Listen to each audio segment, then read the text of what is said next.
Good morning. Welcome to an online event brought to you by Parkinson's Community Los Angeles. Today, we're so fortunate to have Dr. John P. Walsh, PhD. I'm Judy Yaris, and I serve as Vice President of PCLA's Board of Directors. For those of you who don't know us, we're a nonprofit that supports families living with Parkinson's through free education programs like this one, support group meetings, and social events, and so much more. Today's Let's Parkinson's is brought to you by our generous sponsors, Abbott, Boston Scientific, Kiowa Kirin, Medtronic, and Supernus, and by donations from people just like you in the Parkinson's community. If you appreciate what we do, please consider making a donation at www.pcla.org. And thank you in advance. We rely on your generosity and support, which helps us continue this important work. A few quick notes before we get started. We are recording today's event, and we will be posting it to our PCLA YouTube channel for you to share. If you don't want to be visible, please turn off your video and stay muted to reduce background noise. After the presentation, there will be time for questions. You can also submit them through the chat at any time. Now, please join me in welcoming Dr. John P. Walsh. Dr. John P. Walsh is an associate professor of gerontology and a member of the Neuroscience program at USC. He received his undergraduate degree in biology from UC Irvine and was awarded a PhD in physiology and biomedical sciences from the University of Texas School of Medicine in Houston. Dr. Walsh's research focuses on the electrophysiological analysis of brain areas that are targets of age-related disease. Studies on aging, calcium, and free radical physiology are performed in Dr. Walsh's laboratory as they relate to changes in synaptic plasticity and cell behavior. His research also examines how toxic environmental challenges affect nerve cell populations, typically lost in Parkinson's disease, Huntington's disease, and Alzheimer's disease. Thank you. Thank you, Judy, and thank you, Vivian, for inviting me. And I'm going to go full screen right now. I had the opportunity to meet Judy at an event that USC put together last year. And it's part of a program called the Vision and Voices program. And what it is a unique opportunity to bring together people specializing in not only science, but also the arts.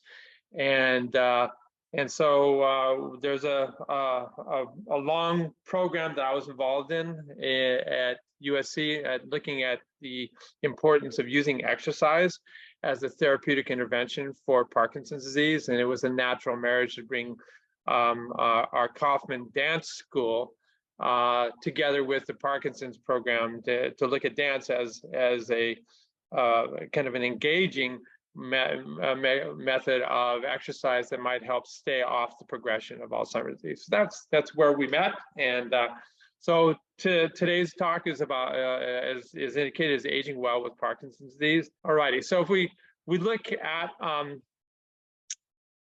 neurodegenerative diseases in our country, our population in 2023 is a little over 330 million people, and we have made incredible advances in terms of longevity, and we take a couple hits, of course, with diseases like COVID, but the lifespan has been increasingly dramatically in a westernized country like the United States. And so what you get is a lot of diseases of survivors. And so the topic today is Parkinson's disease, and depending on when you're looking at it, it's close to 1 million people in our country are suffering from Parkinson's disease. And we see that if you look over the age of 85, you start approaching 3%. And same is true, in terms of aging being the biggest risk factor, looking at Alzheimer's, stroke, amyotrophic lateral sclerosis, Multiple sclerosis hits earlier in life, but the severity increases as you get older. And then I also like to put down the other biggies. We have diabetes, heart disease, vascular disease, cancer, clinical depression, just to kind of give you a kind of a numeric perspective, and you can compare the numbers of Parkinson's to what that we see in these other diseases. This is graphical representation now of exactly what I was talking about. Again, the biggest risk factor being age for Parkinson's disease, and it's we accumulate damage over time. The way the body works, whether you're 6 months old or 67 years old like myself, you take hits, you have environmental insults, and then your body is always into this repair mode, and our ability to go in there and repair and rejuvenate, it goes down with aging. And there's a lot of theories that's based on this. It's kind of beyond the scope of this discussion. But a big segment of it is we rely on the cookbook that is our DNA, and when you get hits and DNA damage, then the proteins that are your fighter pilots are supposed to go out there and repair all your cells, they don't work as well, and so the damage that you have remains, and that damage to a cell's protein then make it really, really vulnerable to cell death, and you get diseases like Parkinson's and Alzheimer's. So again, age, the biggest risk factor. I like this slide right here. I'm gonna move this down here, and it is kind of a statement of really the kind of the scientific revolution that happened during the 20th century, and so many advances were made in terms of medicines, specifically drug therapies, that our society got really caught up into this concept of well, medicine's going to fix things with these magic bullets, okay? And so new drugs are going to be developed, and they're going to be able to cure my Parkinson's disease. And so I'm speaking to a very educated group today, and all of you know that even though tons and tons of research has gone into Parkinson's disease, the current atmosphere, okay, in terms of treating Parkinson's disease is only the treatment of symptoms in terms of drug therapies, okay? So you're not stopping the progression of the disease, and the drugs that are used to treat Parkinson's disease as it progresses become less and less effective and have more and more side effects, okay? So it really forces us to kind of go full circle and look at the health data and ask ourselves, what is known about some of life practices that we can then take hold of to really become our own personal advocate in terms of slowing down the progression of Parkinson's disease. And I could be inserting any disease into this description. I could say cancer. If you get diagnosed with cancer, yes, there are lots of surgical, radiological, and chemical, and really modern therapeutic interventions. But you want control, and control gives you a sense of purpose, and that sense of purpose then gives you a little bit more sense of well-being. And so we're going to be talking about control in Parkinson's disease, and we want control. We want to feel like, okay, I'm going to fight the good fight on this. I'm not going to take this laying down, but what steps do I have under my power to improve my trajectory? And like I said, I can insert cancer for this situation, or I can or disease, or I can talk about Parkinson's disease.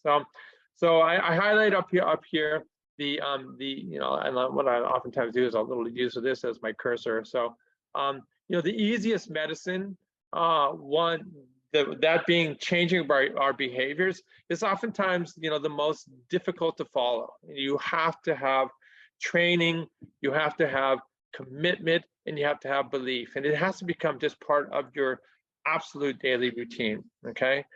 And so I'll be touching bases on a couple of concepts here, okay? exercise is so important. Make it purposeful. When you go visit a facility, if you go visit your doctor, and your doctor's on the 3rd floor, take the stairs, as best you can. Use the handrails. Let your caregiver assist you, okay? But every single day, you integrate this purposeful exercise into your program. It sounds cliche-ish, okay? I'm talking about the Blue Zone diet right here. There's so many different diets. So we'll mention a few that are noteworthy right now. There's the DASH and the MIND diet that we'll talk about.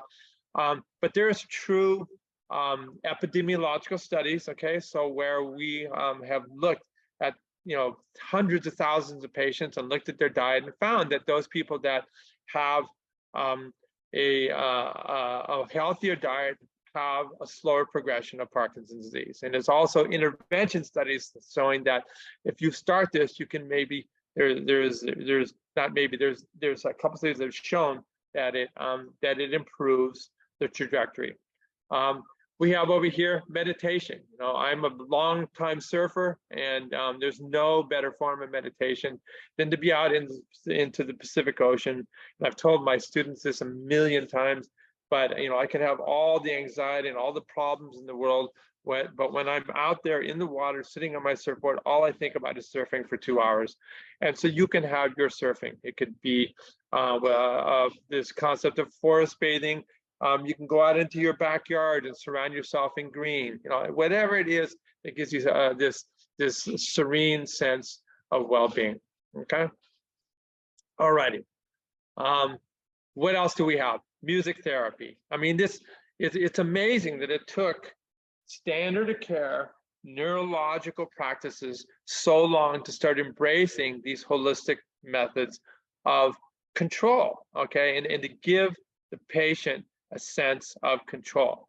And so now, in fact, I encourage so many of my undergraduate students who are like indecisive about, do I really want to take the time and expense to go to medical school, residency, internship, fellowship.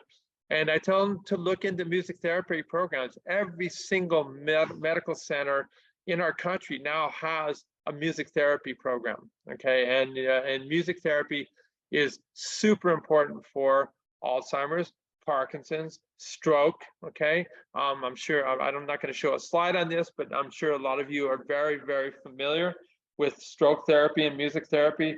It wasn't a stroke, but Congresswoman Gabby Gifford, in the assassination attempt, remember she had a bullet go right through the left frontal part of her brain, and she lost a lot of her ability to express herself. And it's through music therapy that she's made major gains. And so the thing about music is it activates the entire brain, okay?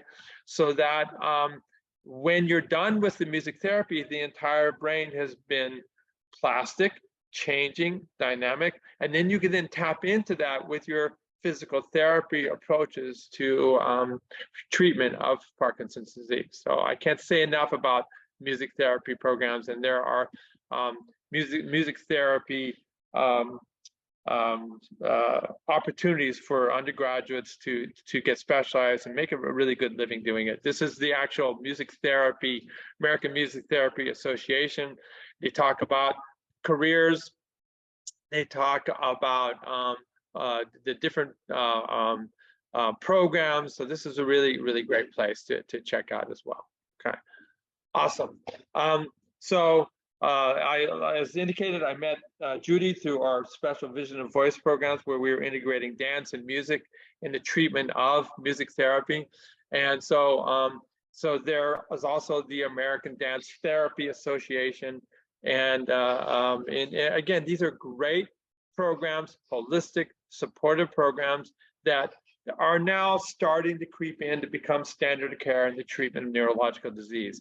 And when you, as a caregiver, go see your neurologist with your loved one, your friend, your family member that has Parkinson's disease, this should be, one of the first things that that is discussed. And if your neurologist does not have their fingertips on these programs, it's okay to find another neurologist.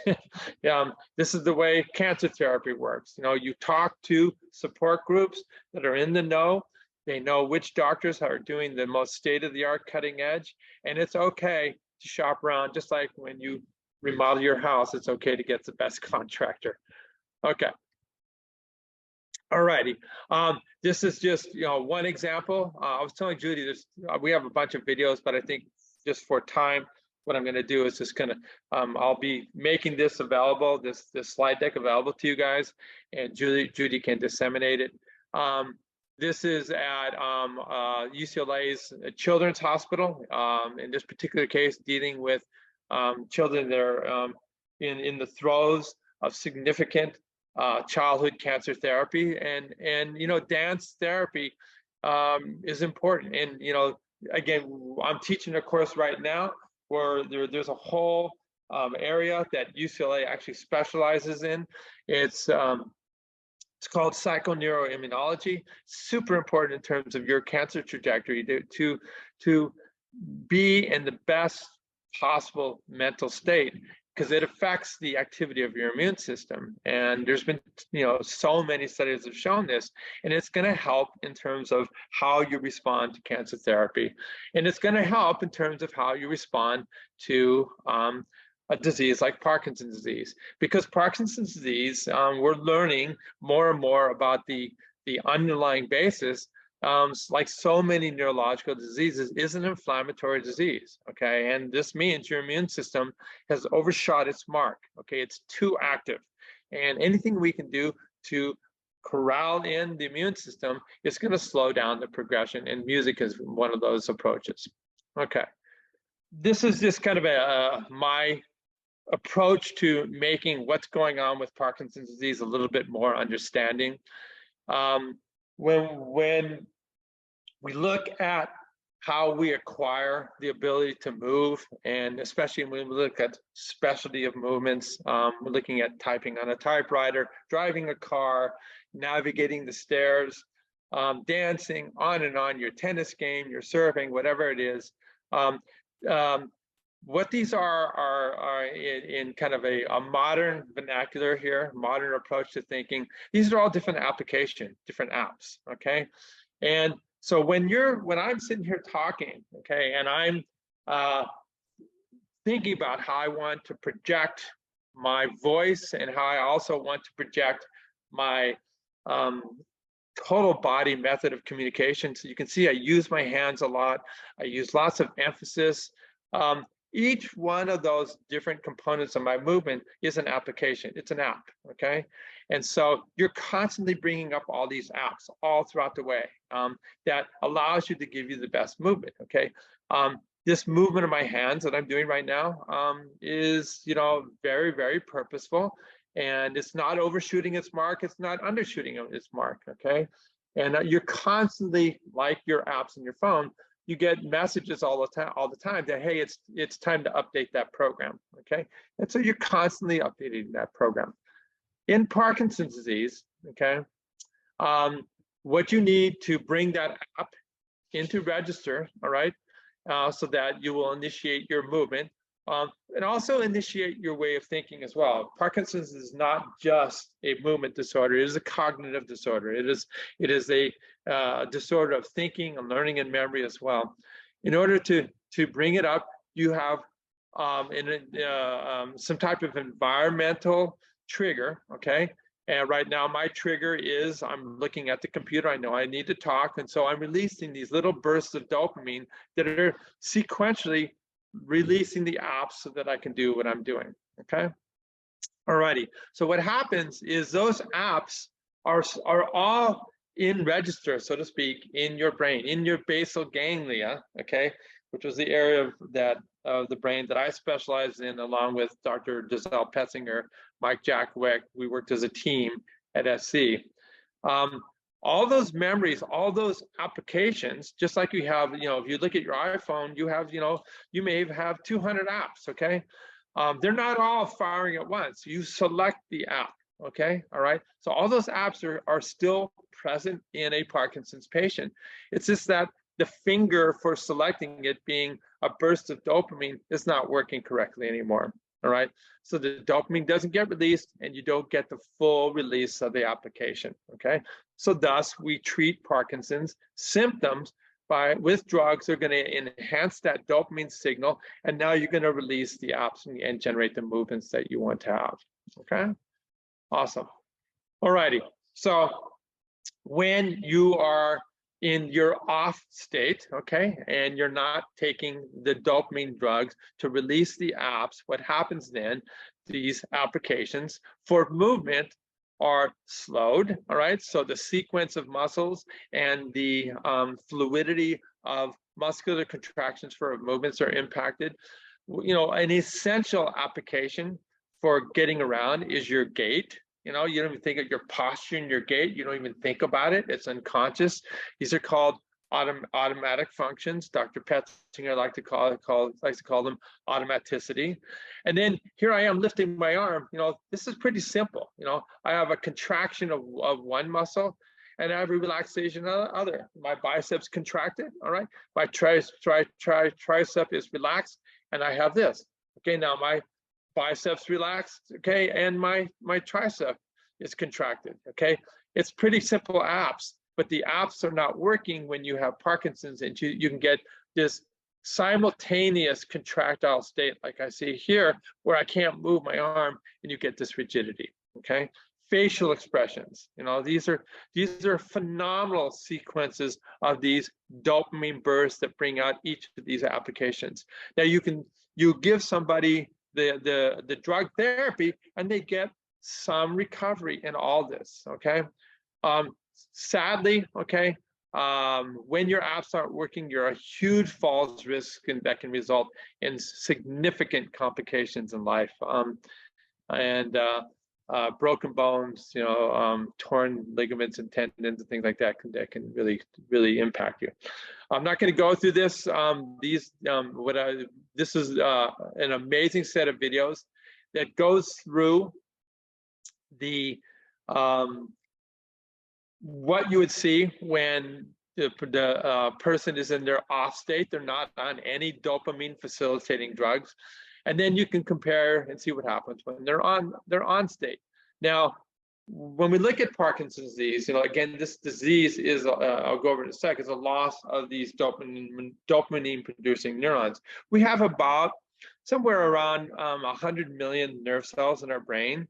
And, you know, the dopamine neurons that are the facilitation for on and off of these applications, there's only about, when you're, you know, born and when you're a youth, about 400,000 nerve cells. Okay, 400,000 compared to 100 billion. You can see it's an infinitesimally small fraction of nerve cells that have a huge impact. Okay, the degenerative process where the cells die off, you get to about 200,000 to 300,000 cells, and you start showing the signs of Parkinson's.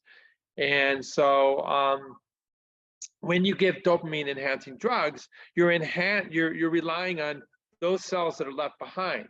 You only have half as many, 200,000 cells, to pick up the slack. And nerve cells are like wires, they're cables, they're circuits.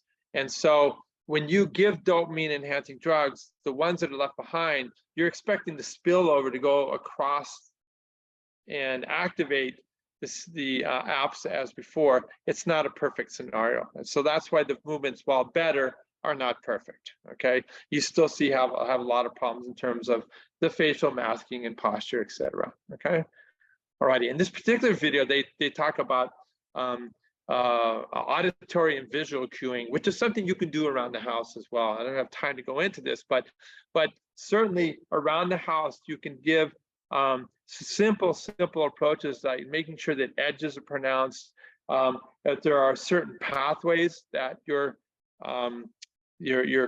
patient, your loved one goes, then you can see the strips of tape along that pathway, and that's bringing in more parts of the brain to activate the system. Okay, awesome. Okay, so like I said, this is a cutaway of this man's brain right here. So what we've done here is we just took a little meat cleaver, okay, lifted his brain up, and we look deep inside. And this is, you see how large the brain is. This is this small area, the substantia nigra, black substance. It's a melanin pigment, just like we have melanin in our skin. And it's actually, the reason for the pigment is it's an antioxidant. You know, part of the reason substantia nigra neurons are so vulnerable to death is that they are the most active of neurons in your brain. Anything that is really, really, really active uses a lot of oxygen, okay? And one of the fallouts of using a lot of oxygen, you get oxidative damage. And so these guys are pre-programmed evolutionarily to have this substantia nigra, this melanin, to help block the oxidation, but oftentimes it's not enough. And that's, again, beyond the scope of this lecture. But antioxidant therapy is this new wave approach that is seen to help stop the progression. This is the same section of brain where this neurons have died off. You can see that here. And so here's this concept of a healthy number of neurons in a small little area here, and then the degeneration that we see right there. All right. So drug therapy, okay, as indicated right here. Drug therapy, you know, our goal then is to take a look, and we're looking at these two different areas. This right here is our substantia nigra, okay? We also have another area called the VTA that supplies dopamine to our thinking part of our brain, our decision making through here. And so we're losing these arrows, okay? And so the drug therapy is the surviving neurons. You feed them with a lot of dopamine. And then, not a lot of precursor to making the dopamine, sorry, which is the Sinemet drug. It has the levodopa, and then what's left behind will release more, and hopefully it'll enhance these brain areas. The problem is, okay, over time, what's happening? Over time, the disease progresses. Okay, you get fewer and fewer neurons, and so you have to up and up the dose. And this is right here, the dosing of the Sinemet, the active ingredient being L-DOPA right here. And so what we see right here is we can look at the blood levels of L-DOPA, okay, and you see they're going up and up here. This is the therapeutic window. So early on during the disease, okay, when you still have maybe half as many neurons as when you were a teenager, you hit this therapeutic window, green light, everything is good in terms of your movements and your desired effect, okay? We see right here, now you're 4 or 5 years into L-DOPA or Sinemet treatment, and now it begins to oscillate, okay? And you see this right here, it would be the off period.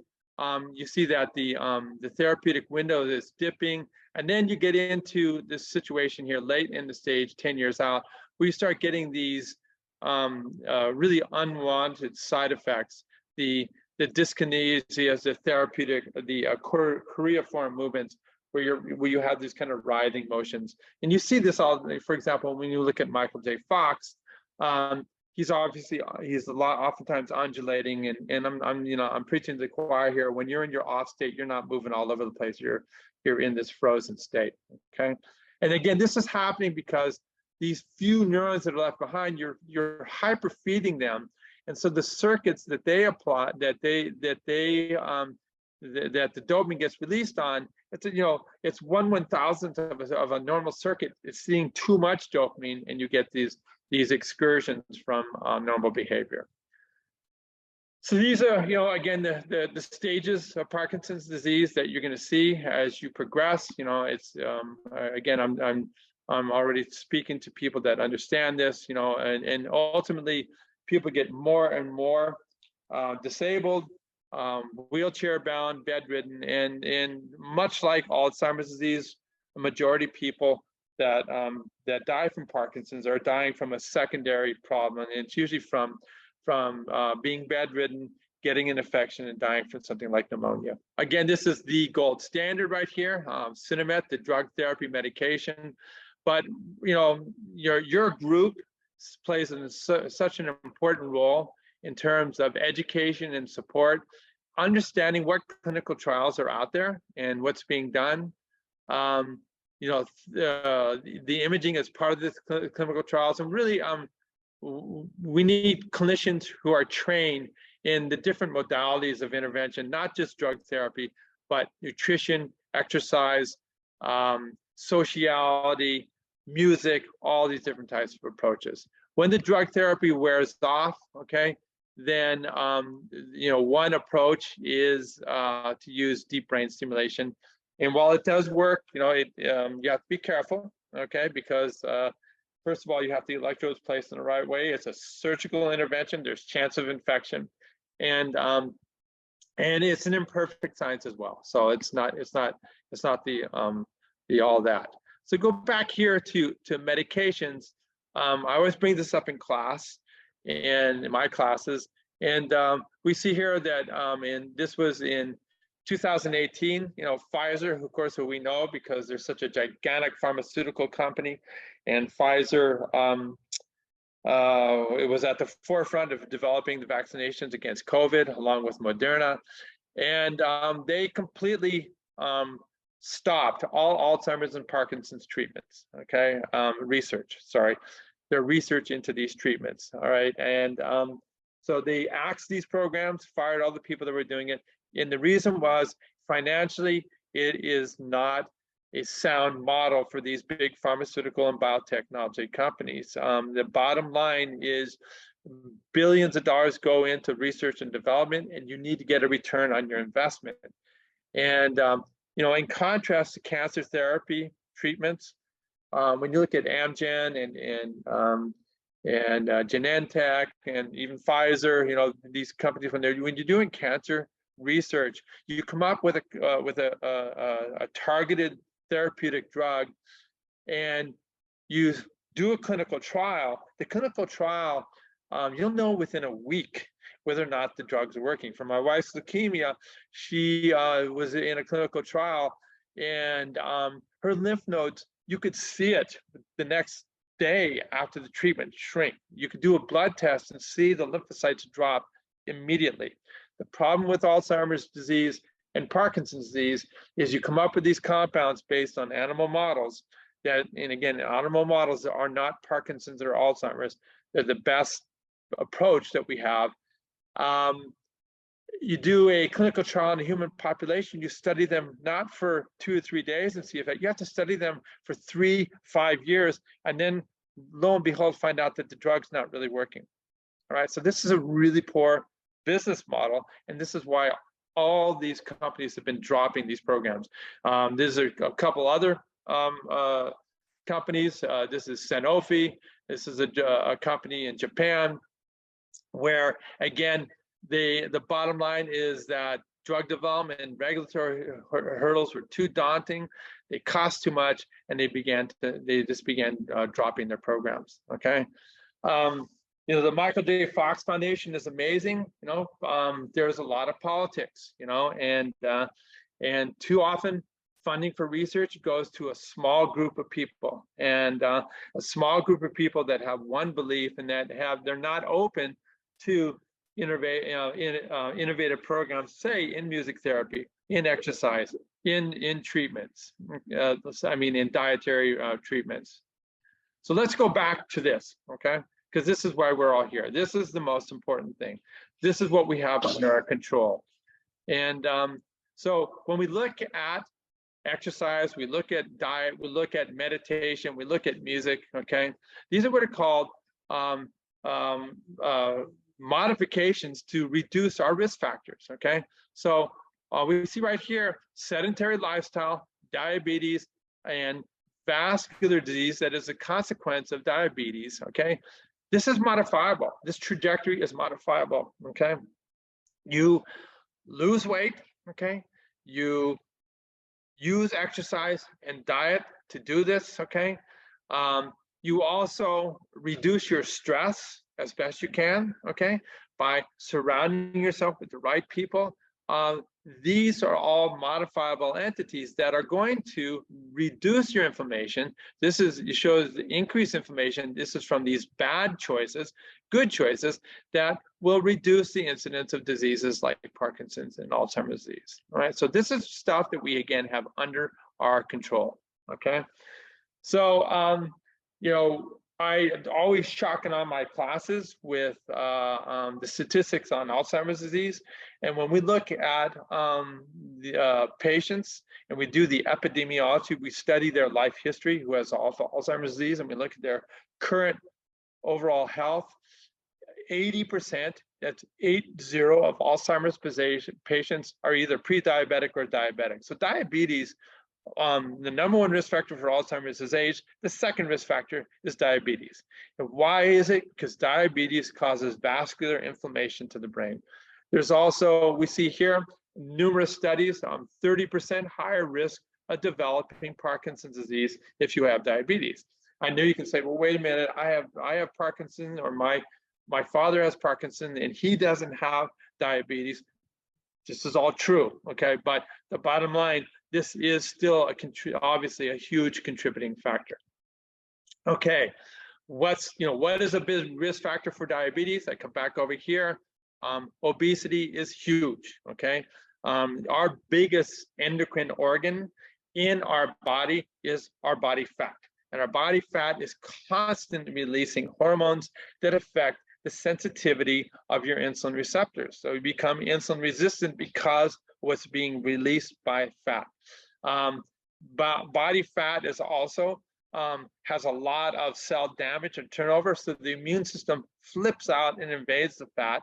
And so now you have this major inflammatory organ, especially the visceral fat that is lining your intestines, your heart, the so-called tummy fat, okay? All righty, so we saw that diabetes is linked to having obesity, and then we see that Parkinson's disease was a higher risk, go back to here, with diabetes, and then we looked at, again, the epidemiology, and you see that abdominal obesity was associated with, again, a much higher risk of Parkinson's disease, all right? So these all go hand in hand. So going back to what we can do, what can we do, okay? So let's begin here with diet, okay? So one of the earliest observations when looking at Parkinson's disease, oftentimes that was that the patient would have significant gastrointestinal disturbances before some of the behavioral symptoms would pop up. And this was a reflection of problems down in the gut, okay? The gut is a combination of the stomach and the intestines, okay?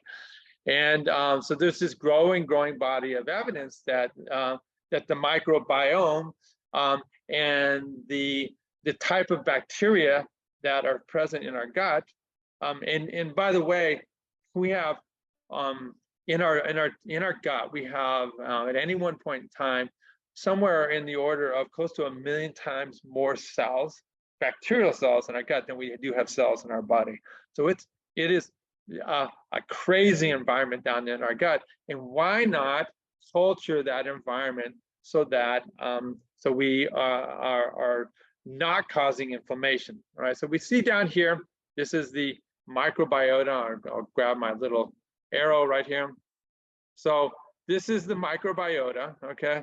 The bacteria, and these bacteria that populate your gut at any one point in time depends on what you're eating. Okay, so and it makes perfect sense. So we have millions of different species of bacteria that are out there, and whichever bacteria is present is whatever food makes that bacteria grow best. Okay, so if you're eating mostly veggies and legumes, okay, and fruits and high fiber in terms of your grains, then those bacteria dominate. Okay. If that food's not present, those bacteria die off. And if you're eating mostly fried foods with fats and red meat, then there's a whole different set of bacteria that will take off and dominate in your gut. And this is this ongoing change that is happening on a daily basis, okay? When you eat, the research has shown high fat, red meat, simple sugars, candies, pastries, things like that, then the bacteria that take over cause a leakiness in the gut, okay? And that's what I'm showing you right here. All right, so the bacteria will infiltrate the cell walls of the gut, okay? The immune system then, of course, says, hey, we're being invaded. So the immune system is fully activated, and that's what these are right here. These are lymphocytes, antigen presenting cells like your neutrophils, dendrocytes, macrophages, and then they release a cascade of inflammatory messengers that cause inflammation. Now, what also happens is the bits and pieces of bacteria that we see right here, okay, they will infiltrate the nervous system, not only the gut, but this nerve that regulates how well our gut moves during the fight or flight or the rest and digest or rest and restore part of our body function. And it will transport then little bits and pieces of the bacteria up the vagus nerve. And there's even evidence that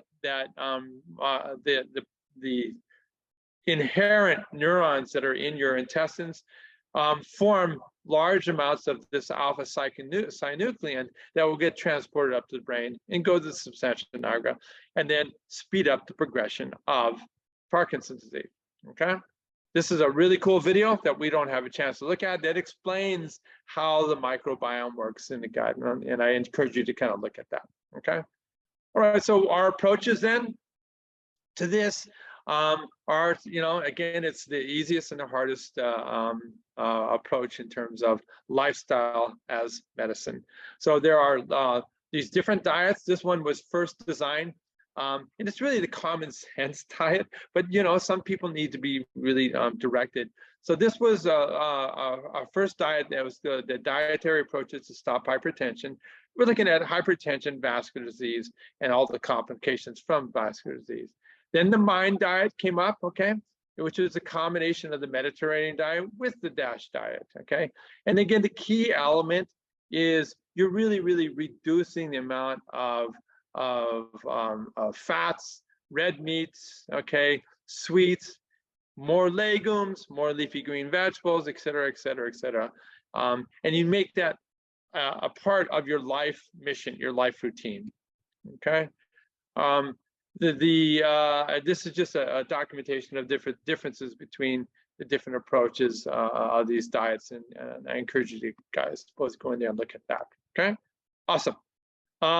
What else do we have here? Well, we have exercise, and this is from a review article that I was part of the studies that I work with a team of people from USC, physical therapists, neurologists, basic scientists like myself.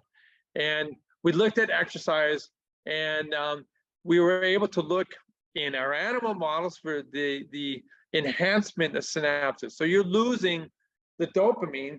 And so what we were able to show is that where all the apps are located, okay, in the basic ganglia, we can change the synapses there so that more get activated when you have a purposeful intention in spite of the loss of dopamine. So exercise is doing this, and it does an amazing job. We'll also see that the immune system becomes anti-inflammatory. Growth factors, blood flow, all this happens in the brain with exercise, and it improves the circuitry not only where our movement programs are, but where all the updating happens through here. And it's going to, you know, overall improve the outcome of the behavior, and that's what that study was all about. These are programs that are out there. So this is called the LSVT Big, started by Larry Silverman. Voice training, as you know, people when they have Parkinson's disease, they have trouble with intonation, with volume, and it retrains the brain on how to approach movements in daily living. This right here is you can just see the skip of Bernie on the right versus on the left. He was very guarded. Bernie underwent a 6-week-long intensive treadmill physical therapy exercise program and had dramatic effects in terms of his outcome. I can probably just quickly grab Bernie here. You guys have all seen this, but let me just see what happens. Okay, so there's Bernie on the left when he came in to see Dr. Petzinger, the first visit, and this is 6 weeks later on the right. Okay, and you can see the improvement in his gait, in his confidence. Okay, see Bernie has this misperception of stepping on the left, and look at Bernie go over here on the right. We couldn't stop Bernie. So Um, these effects are only they're only lasting as long as you do the exercise. They do wear off. All right. So it's just because it has to become part of your life course. This is a great video that explains the retraining of the brain. All right. So you, through programs like LSVT, learn to when you're normal, so to speak, like me, and this is your movement. Okay. I just released the apps. This is my movement. Okay. When you have Parkinson's, you think the same way. Okay, I want to move my hand, but you only get this far, and it's very slow. So you train yourself to make movements like this. You change the circuitry of the brain, as we did over here in our exercise study, and you begin to overcome some of the problems. All right, awesome. Okay, so we're going to finish up here. Like I said, we're too often stuck in magic bullets. This is very, very, very topical. This is a natural hormone released by our intestines when we have a meal that slows down our appetite. Okay, Ozempic, Risperidone, okay, Wegovy. These are all these drugs that has been found. Not only do they act on the pancreas to increase insulin release, so that way you're going to have less circulating glucose, less inflammation, less diabetes, but they also go up into the brain and they slow down the appetite. Okay. By getting rid of the diabetes, you're going to get rid of inflammation. We saw that Parkinson's, diabetes was a high risk factor. We saw that Alzheimer's, that diabetes was a high risk factor. So, so there are studies, okay, that are ongoing right now. Okay, this is one of the drugs. Okay, we're looking at drugs like Ozempic, and this is the compound that is in Ozempic for the treatment of Parkinson's disease. Okay, so there are clinical trials looking at this ongoing right now to see if that might slow down the inflammation. Again, this was a shock and awe. This is a cutaway of somebody's vascular disease right here. This could be their coronary artery, could be the aorta, could be their arteries in their brain. Okay, so and we see that 80% of people with Alzheimer's disease have insulin resistance, which is phenomenal. This is just a short list right here of all these drugs of the GLP-1 agonists that I was talking about: Mounjaro, Ozempic, Trulicity. Okay, and this is some pretty good videos about how they work. And this was a little statement that I was making. This is actually from, we have a third-party administrator for our insurance at USC. Okay, so we have Blue Cross insurance, a PPO, but there's a third party at Navitus, and they have, in terms of their formulary, decided that they're going to stop allowing patients to use Ozempic or drugs like that purely for weight loss, and you have to have a diagnosis of diabetes, which I think is a little bit short-sighted in some ways. So anyway, so that's because if we can reduce inflammation by reducing obesity and reducing diabetes, then maybe we might reduce a number of diseases that these insurance companies are still going to have to pay for. So that's like a whole kind of political forum that we could be talking about. But I can tell you that I found it really, really irritating. I guess we can open this up to discussion. Thank you so much. It was so informative and so well thought out. I learned quite a bit today from this presentation. I'd like to open it up now to our participants if they have questions, and we do have a few questions coming in, and I'm going to open that up right now. And I'm putting on my show. I tore my rotator cuff, everybody. So put it on. Absolutely. I'm going to put on my strap here. There are some comments, and there are also some questions from Cynthia. She mentioned the Mark Morris Dance Company in New York founded Dance for PD program. They offer live virtual and pre-recorded classes, danceforpd.org, but also in Vertigo here has Dancing Through Parkinson's in Los Angeles, and they have many different classes.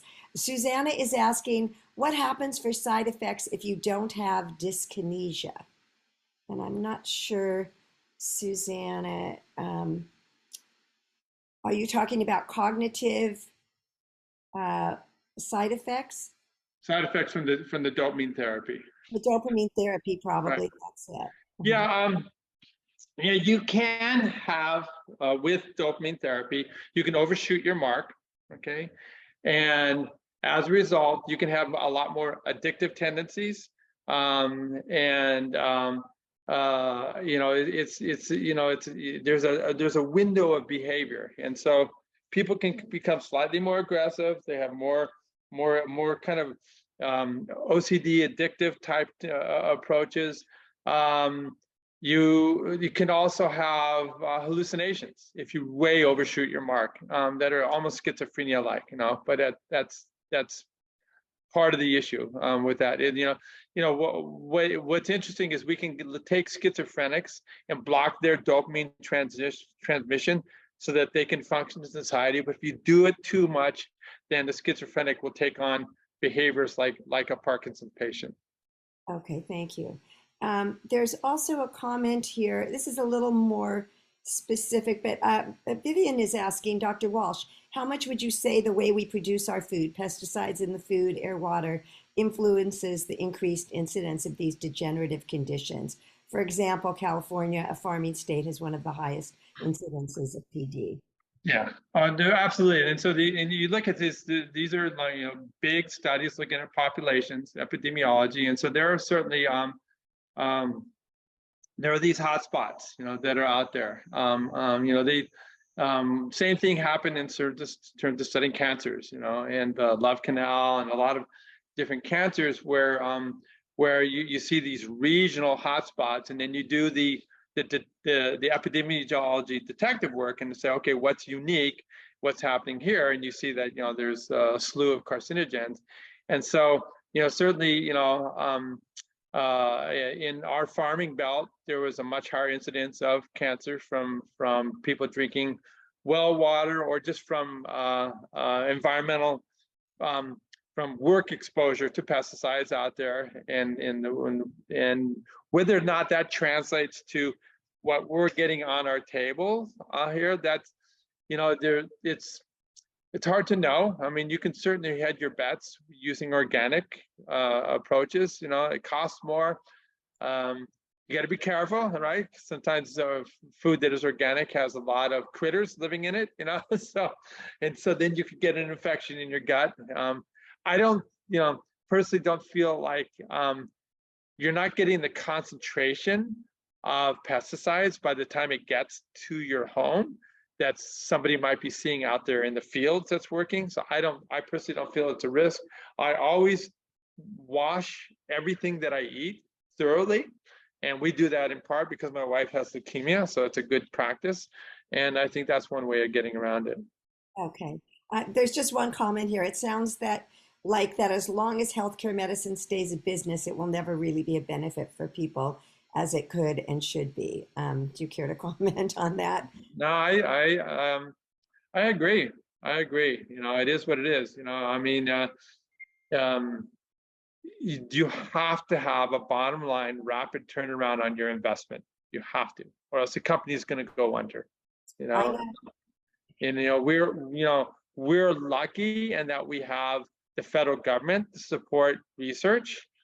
But even then, you have to have really significant results to continue to get funded by the government, and so there are a lot of good projects that just go by the wayside. And luckily exercise and a lot of the holistic approaches are now getting on the radar, but they weren't for a long time. And because it takes so long to study them, it takes, when we look at brain diseases, unless it's the acute impact of a toxin, these are long haul studies that cost so much money that it's just not a very cost-effective approach for a business. Right. I'd like to open it up to the group if someone has a question and they would like to unmute themselves and ask the question.